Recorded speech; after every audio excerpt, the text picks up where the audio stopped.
Back to Godhead featured questions for the welfare of the world. Back to Godhead, May to June 1975. A discourse delivered at the New Rendavana Spiritual Community in West Virginia by His Divine Grace A.C. Bhaktivedanta Swami Prabhupada. Sages, I have been justly questioned by you. Your questions are worthy because they are linked to Lord Krishna and so are of relevance to the world's welfare. Only questions of this sort are capable of completely satisfying the self. Srimad Bhagavatam 1.2.5. Just as we are holding a meeting here for a few days, a similar meeting was held at least 4,000 years ago in a place called Naimisaranya. Naimisaranya is in India and is situated near Lucknow. The place is still existing, and if one goes to India he can visit it. Its atmosphere is very conducive to spiritual undertakings. Formerly all the great sages used to assemble in the forest at Naimisaranya, and it is said that all the demigods used to visit there. It was at Naimisaranya, at a meeting of great sages, that Srimad Bhagavatam was discussed.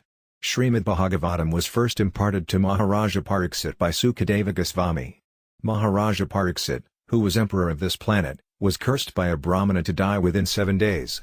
Although he was very wrongly cursed, Maharaja Pariksit nonetheless tolerated it. He could have counteracted such a curse, but he did not do it. Instead, he took the opportunity to retire from active life and prepare for death. He had only 7 days to die, and because he was king of the earth, all the great sages and kings from all parts of the world came to see him. The problem they discussed was what to do at the time of death. Many great sages and brahmanas made numerous suggestions, telling him, "Maharaja, you simply have to do this, or do that." Later, at the arrival of Sukadeva Goswami, it was decided that Sukadeva Goswami, who had recently learned Srimad Bhagavatam from his father, Vyasadeva, could impart that knowledge to the king. Srimad Bhagavatam was Vyasadeva's last contribution. It was Vyasadeva who was the original compiler of all Vedic literature. He wrote many books, the 4 Vedas, the 108 Upanishads, 18 Puranas and the 1,400,000 verses of Mahabharata. These books contain hundreds of thousands of verses, and Srimad Bhagavatam alone contains 18,000 verses. In this way Vyasadeva compiled so many books for the benefit of people in this age of Kali. Unfortunately, people are not interested in these literatures. Even the people of India have lost interest, and what to speak of people of other countries. They are busy doing research, but they are neglecting the mature research already carried out by Vyasadeva. This neglect is the misfortune of India. At any rate, Vyasadeva summarized all the Vedic literatures in the Vedanta Sutara. Veda means knowledge, and Anta means end, thus the ultimate goal of education and knowledge is Vedanta. If one knows Vedanta, he knows everything, for Vedanta means ultimate knowledge. Yasmin Vinate Sarvamiva Vinatam Bhavanti. Yet after compiling Vedanta Sutra philosophy, Vyasadeva was not satisfied. Because he was feeling some vacancy and was sorrowful, his spiritual master, Narada, appeared before him. Narada could understand that Vyasadeva was not happy even after compiling so many great volumes of Vedic literature, and Narada addressed him as Parasarya, for Vyasadeva's father was Parasara Muni. There are 8,400,000 species of life, and all of them whether in the air, sea or land are sons of God. This is real universal brotherhood. Parasarya, why are you unhappy? Narada asked. You have undergone all kinds of penances, performed all Vedic rituals, written so many books, why are you unhappy? Vyasadeva answered, My dear Lord, what you say is right, I am unhappy. But you can find out the cause of my unhappiness. You have considered so many things, Narada Muni replied, but you have not written anything that absolutely concerns the pastimes of the Supreme Personality of Godhead. Without discussing the Supreme Personality of Godhead, you cannot be happy. That is a fact. At the present moment also there is great educational advancement.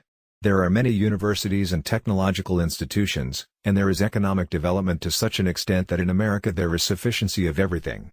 Yet people are unhappy. The youth especially are becoming disillusioned. Why? The answer is that there is no knowledge of God. This is the only cause of unhappiness. Every one of us is part and parcel of God, and because of this our real hankering is for God. A child is similarly part and parcel of his mother, and when he is unhappy, nothing can satisfy the child but the lap of his mother. Although everyone may try to pacify the child, he will go on crying and crying till he reaches his mother's lap and is nursed by her. Similarly, we are all children of God, but we are making plans to be happy independent of God, and that is not possible. Therefore at the present moment there is a great necessity to understand God, and for this reason the Krishna consciousness movement has started. Unfortunately, The modern leaders of India are neglecting Vedic culture and are begging technological information from Western countries. That is their misfortune. Although I am single-handedly trying to present the original Vedic culture, it can be seen that people all over the world are accepting it very happily. The government of India should have known of this necessity, but unfortunately they have no knowledge of their own culture. They have lost their own culture, and now they are begging from other cultures. In any case, this Bhagavata culture is not for any particular country or nation, it is meant for everyone. God is not monopolized by anyone. He is for everyone. Krishna himself says in Bhagavad Gita, "It should be understood that all species of life, O son of Kunti, are made possible by birth in this material nature, and that I am the seed-giving Father." BG 14.4, Universal Brotherhood. Sarvayanasu indicates that Krishna is the father of all species of life, of aquatics, trees, plants, insects, birds, animals and so on. In Padma Purana it is stated that there are 8,400,000 species of life, and it should be understood that all of them, whether in the air, sea or land, are sons of God. This is real universal brotherhood. We cannot think in terms of the brotherhood of all living entities because the central point is missing. The central point is God, but people are making themselves, their families, their society, their nation or even the whole human race the central point. In other words, they are trying to elevate these things to the position of God. However, these things are all imperfect. Unless we can see all living entities with an equal eye, we cannot be considered learned. As stated in Bhagavad Gita, the humble sage, by virtue of true knowledge, sees with equal vision a learned and gentle brahmana, a cow, an elephant, a dog and a dog-eater, outcast. BG 5.18. Thus according to Vedic culture the gentle and sober brahmana sees everything equally. Unless one is gentle and sober, he cannot be learned. That is the test of education. A demonic man cannot really be considered educated, he must be Samadarsi. He must see all with an equal vision. There are many elevated living entities, but the learned brahmana is considered to be the topmost.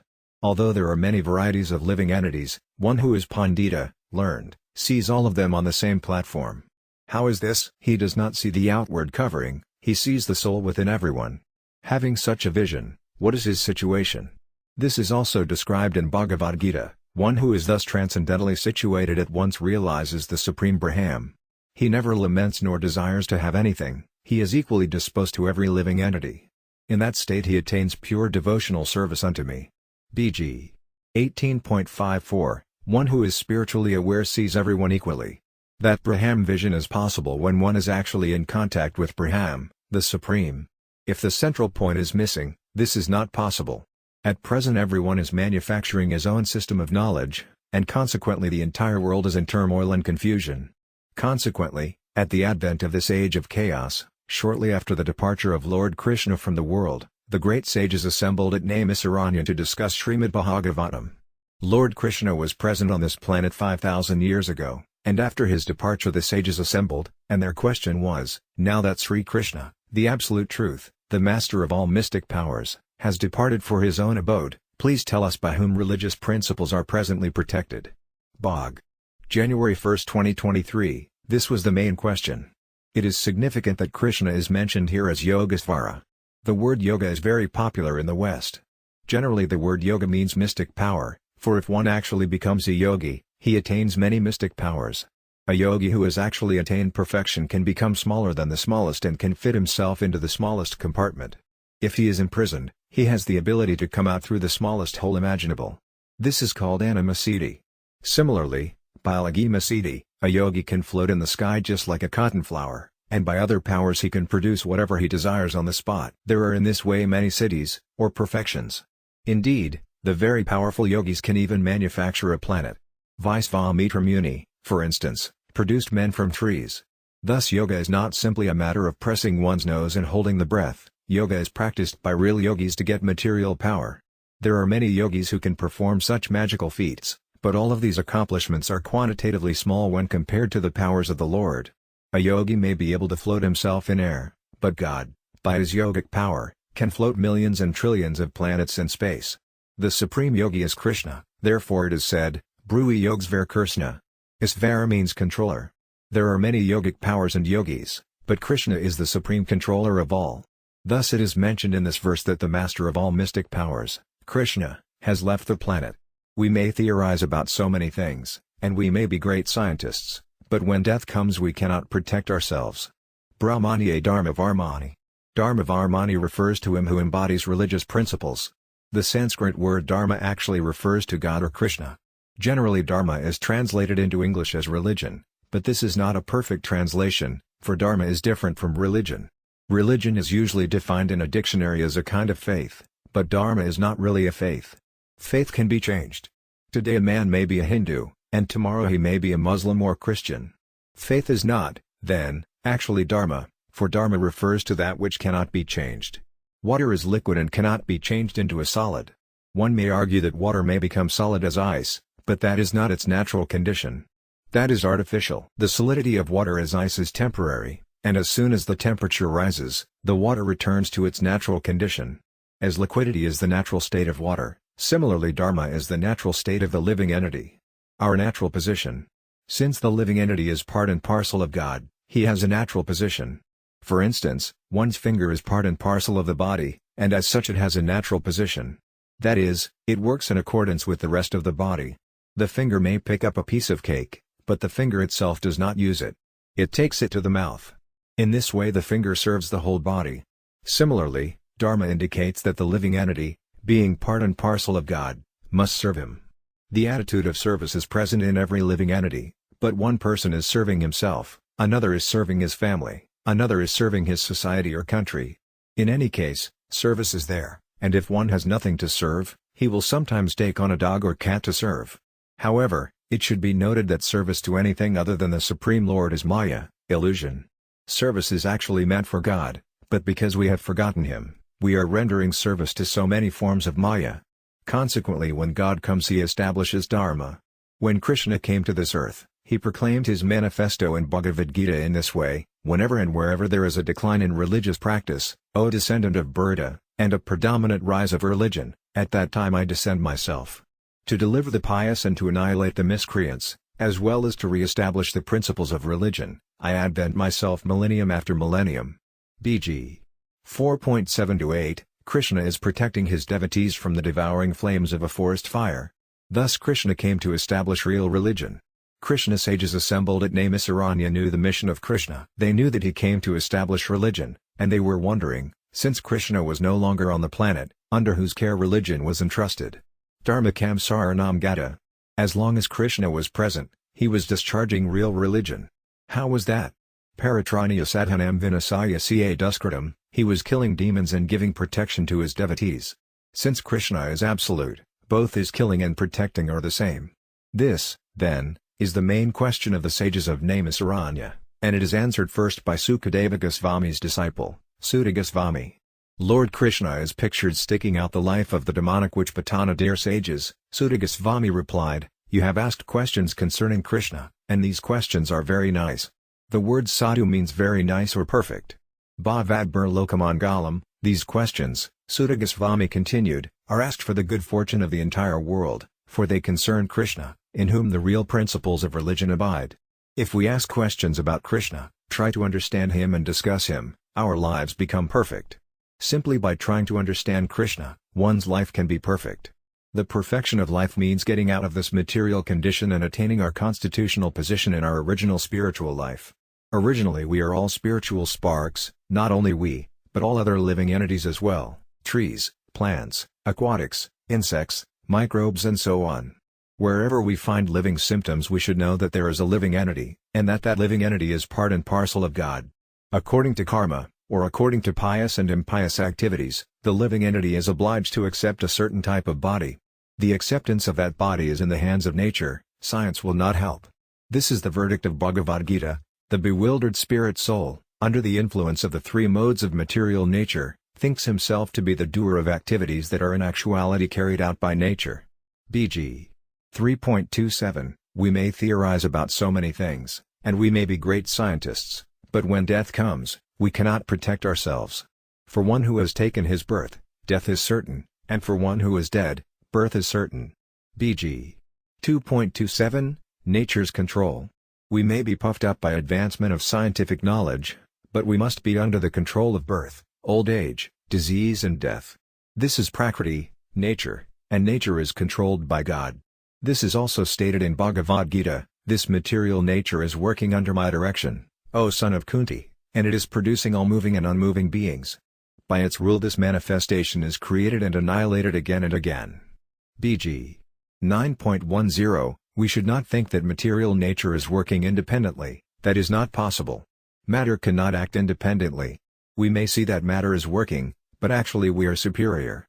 Scientists may see that a molecule is working in this way or that way, but one who is seeing this activity is actually superior. Matter works under certain material laws, but in actuality the living entity is superior, and of all living entities, the supreme living entity is God. This is the verdict of the Vedas, Nityo Nityanam Satana Satanyanam, Kata up. February 2, 2013. Nitya means eternal, God is eternal, and we are also eternal. Satanyanam, God is full in knowledge, and we have some knowledge. Dull matter has no knowledge. Krishna is the supreme eternal, and he is supremely cognizant. Echo Bahu Nam Yovadadadi Kaman, Kata up. February 2, 2013. Krishna is singular, and the living entities are plural. God is one, and the living entities are many. There is no limit to the living entities. We have experience of this, for even within our room thousands and thousands of ants may come out of a small hole, and even within a drop of water there are thousands of microbes. These are all living entities under different conditions of life. Thus the living entities are many, but God is one. What is the distinction between the plural living entities and the singular supreme living entity? It is that the supreme living entity is supplying the plural entities with all necessities. As civilized men, we have industries and businesses to solve our economic problems, but we human beings are but a small part of the many living entities. According to Padma Purana, out of 8,400,000 species of life, different types of human beings comprise only 400,000 species. Out of these, 75% are uncivilized. Aside from the small number of civilized human beings, other living entities have no problem eating, sleeping, defending and mating. We have created so-called problems by our civilization. Otherwise, there is no difficulty. Elephants eat a large quantity of food, but God is supplying it for them, and they also have sleeping arrangements and mating arrangements. The same can be said for the other species of life. An educated man should understand that if God makes such arrangements for other living entities, he makes them for man also. In the human form of life we should try to understand what God actually is. This is our special prerogative. We should not worry that if we search after God our other problems will not be solved. By such a search, all our other problems will automatically be solved. Just as there is an arrangement for our distress, there is a similar arrangement for our happiness. No one wants distress, but why do distresses come upon us? The distresses have already been arranged, and we should know that if our distresses have been arranged, our happiness is also. We should not be disturbed by so-called distress and happiness, they are going and coming. Krishna enlightened Arjuna about this at the beginning of Bhagavad Gita, O son of Kunti, the non-permanent appearance of happiness and distress, and their disappearance in due course, are like the appearance and disappearance of winter and summer seasons. They arise from sense perception, O scion of Burda, and one must learn to tolerate them without being disturbed. BG 2.14 Neither summer nor winter remains forever, they both change. We should not bother, therefore, about so-called happiness and distress. Perfect civilization depends on the arrangements made by God, even as the lower animals depend upon them. Birds chirp in the morning, and they do not worry about how they are going to find food during the day, for they know that there is food provided and that they simply have to go get it. Our real problem is not insufficient food or sleeping arrangements. Our real problem is that we have forgotten God. We must revive our God consciousness again. It is not very difficult, and utilize our time in re-establishing our relationship with God. Our business should thus always be to inquire about Krishna, God, and try to understand Him, for as soon as we understand God, our material conditional life will be finished. This is validated by Krishna himself in Bhagavad Gita. One who knows the transcendental nature of my appearance and activities does not, upon leaving the body, take his birth again in this material world, but attains my eternal abode, O Arjuna. BG 4.9 We should know Krishna in truth, we should not try to know Him by our own concoctions. We should know Him scientifically, for knowledge of God is a great science, and it is set forth by Krishna himself in Bhagavad Gita, I shall now declare unto you in full this knowledge both phenomenal and noumenal, by knowing which there shall remain nothing further to be known. BG 7.2 Savijnanam, it is a great science. If we try to understand God, we have nothing more to understand. All knowledge is there, God is everything, and if we understand Him, we understand everything. Therefore Sutta Goswami proclaimed that the great sage's questions about Krishna are so nice that they are auspicious for the entire world. We have begun this Krishna consciousness movement, and it is not for our personal benefit, it is good fortune for the whole world. We should all try to inquire about Krishna and try to understand him. Yayatma suprasidati. In this way our soul, Atma, will feel satisfaction,